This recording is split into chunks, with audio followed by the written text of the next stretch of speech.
This series of videos will cover the basics of the pen tool and go into some detail on how to properly use the pen tool to draw and adjust lines and curves.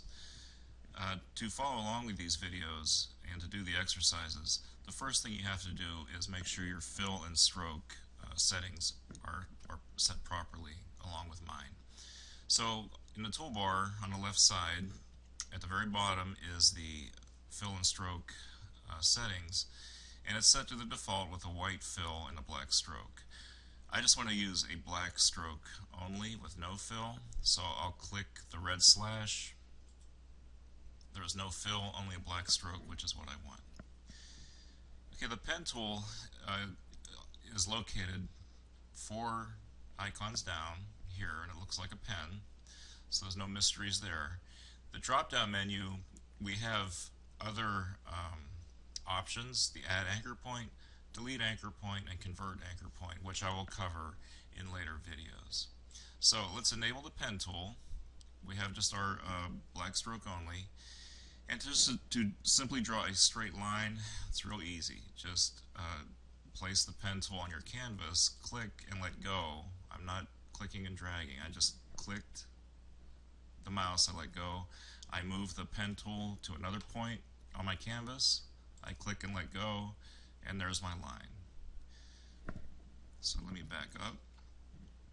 If I click, hold down the shift key, and move to another point of the canvas and click again, it ensures that I make a horizontal line. Or if I hold down the shift key, click below that point, my last point, I can click and it makes a vertical line.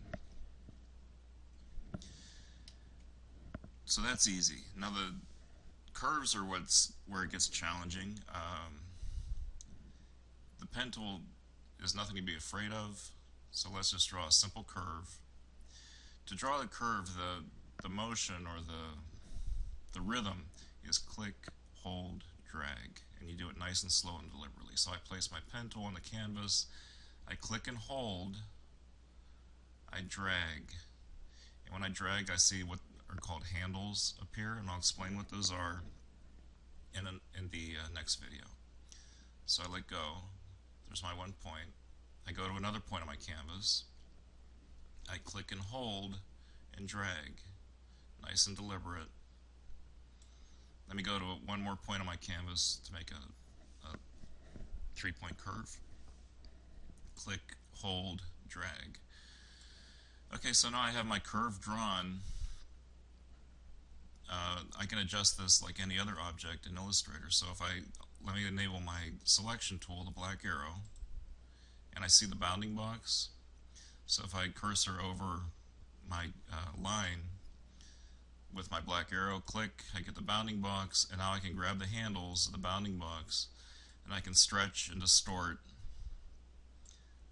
my curve, just as I could any other object. So let me deselect.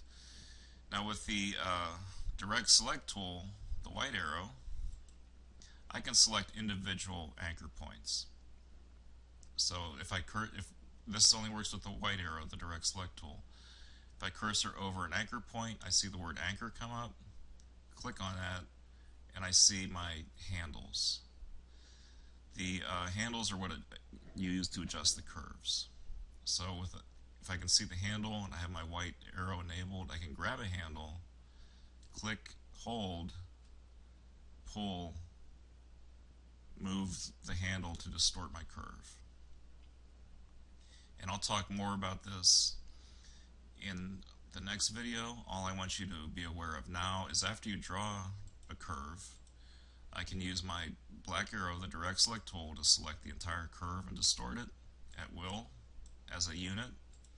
Or I can hit the white arrow, the direct select tool, and with the white arrow I can select individual anchor points, and I have access to these handles which can change the curves in several ways, and I'll discuss this in the next video in this series.